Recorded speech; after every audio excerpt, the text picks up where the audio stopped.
Well, hello, Good News Chapel. Happy Wednesday to you. I just want to take a few moments today to follow up a little bit from where I left off on Sunday with the sermon from Psalm 103. If you recall, we just looked at the first 5 verses of Psalm 103 where David listed all the benefits. He commends us, do not forget the benefits of knowing the Lord. He just has that amazing list of verses 3 through 5 of the benefits of the Lord. But then he concludes, at least in verse 5, by saying that we should not forget all of these things so that your youth may be renewed like the eagles.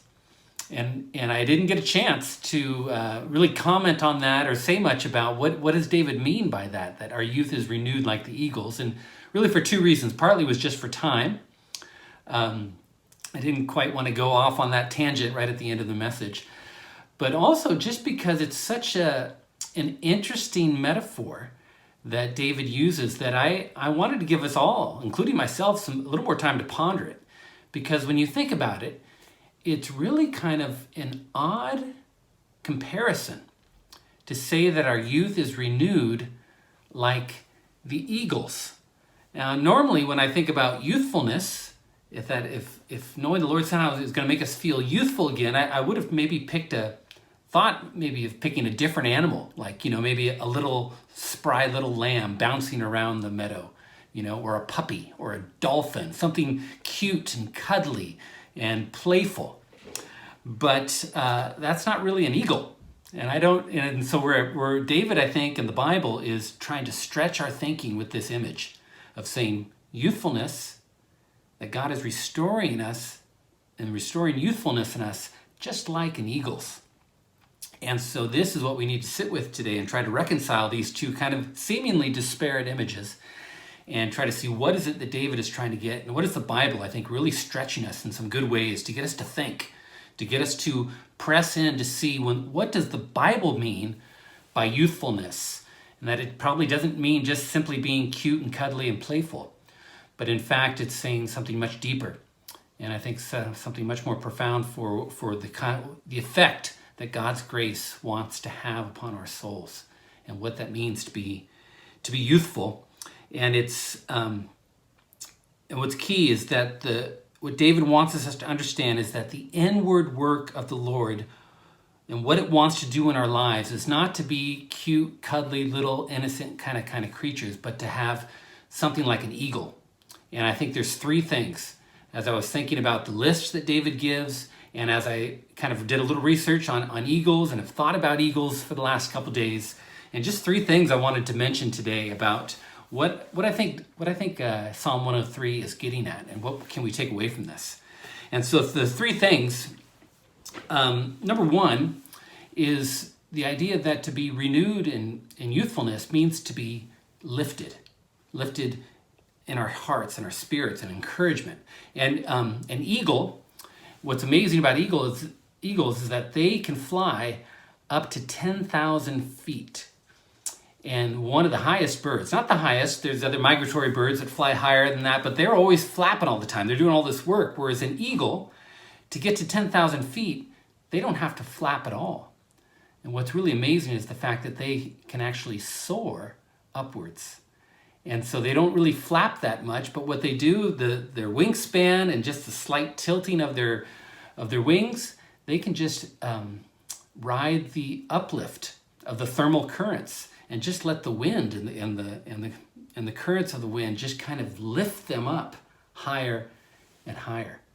And as I was thinking of David's list, I mean, so much of what he's talking about is the way that we are lifted is not by our own efforts, not our own strength to try to flap and make it happen, but by just surrendering into and receiving the grace of God's mercy in our life and His steadfast love, and the way that buoys us up, the way that it lifts us.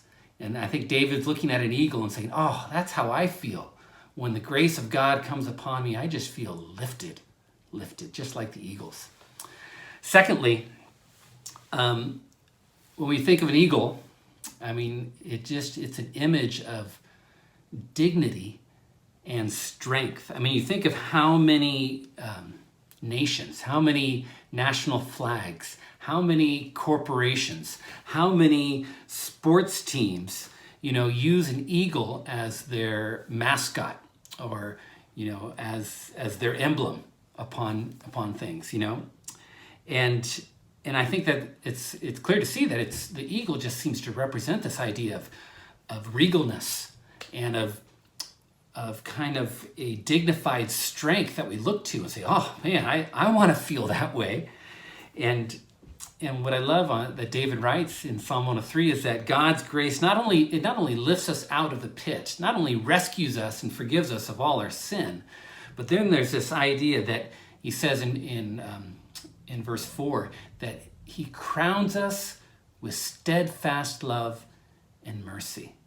And it's such an amazing image that not only God pulls us out of the pit, but then he redeems our story and he crowns us. And it's this idea of being restored, restored with the dignity of who we are always meant to be. And it's an affirmation of his intimate love. And I think this is what's key, is that what God's grace does and what it means is that we are no longer defined by our sin and our shame. But in Christ, we are given a new identity. We are new creations. We have our restored dignity that we are always intended to have, what Adam and Eve had before the fall, that God now looks at us through his righteousness and not through our sin. And that is just this restored sense of dignity and strength that it brings to who we are as people, that we are no longer defined by our sin, but we are defined as children of the King. And what a strength, what dignity that brings back to humanity, that we're not junk. We are beloved children of the King.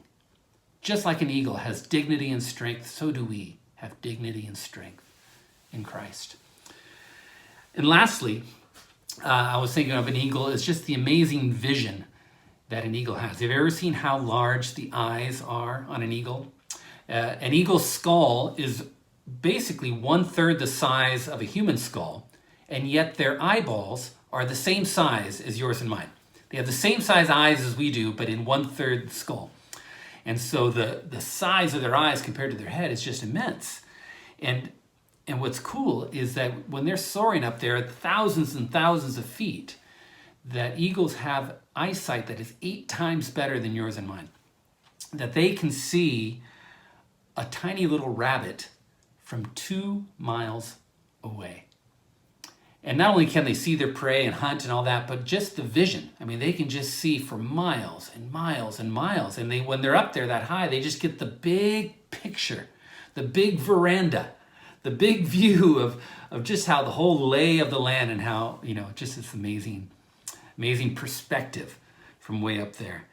And David concludes his list there in verse 5 by saying, don't forget that it's God who satisfies you with good. And it's this idea that ultimately I need to remember that what's going to satisfy the deepest longings and the deepest aches of my soul is God alone. That you and I are created to have intimate relationship with God forever. And that we are being redeemed and we're going to heaven and we're going to have that relationship restored the way it was always meant to be. And what David is saying, like, let's remember the big picture of who we belong to and what our eternity is going to be all about. And when we're lifted that high and when we have vision to see the big, amazing spectrum of God's kingdom, what hope and encouragement that brings. We keep the big perspective to it all and to see our lives in light of the big picture, so that when we go through years like 2020, when I know like many of us are going through some really, really difficult seasons of health issues and family stuff and all other kinds of things on top of all the shelter in place and COVID issues, when we can stay anchored and keep our eyes on the big picture, it just brings such hope and encouragement to our world and to our own lives and our stories today. And so those 3 things, maybe there's more comparisons that you can come up with as well, but those are kind of what I've been sitting with, and it's just been lighting up my heart that as we rest into God's grace, he renews our strength. He what does it say? Our youth is renewed like the eagles in terms of being lifted in dignity and strength and in vision. And that, my friend, that's a hope that we can live into for 2021. So happy New Year, everyone, and God bless.